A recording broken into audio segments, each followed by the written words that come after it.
Have you ever bought something online and had a problem with it? Yes, I have bought something online. I usually buy a new clothes 3 times a month. The last time I bought something was last week. When I was inside a shop, I saw an excellent red dress.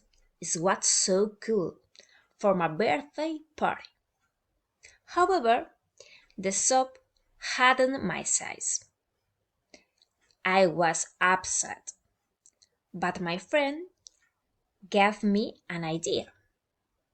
We searched it on the website and they finished it as I would want.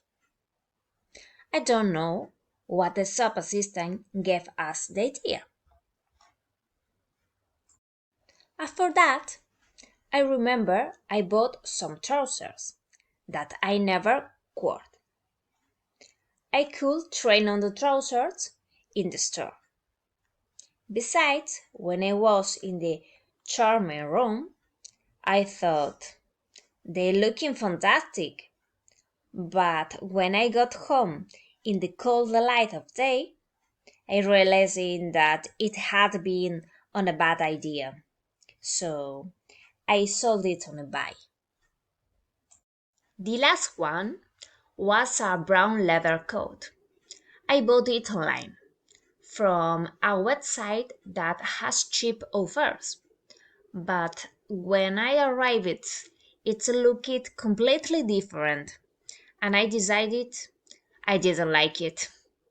Now it is in my closet. I'm sure I'm never going to wear it, but perhaps I'll give it to someone as a present.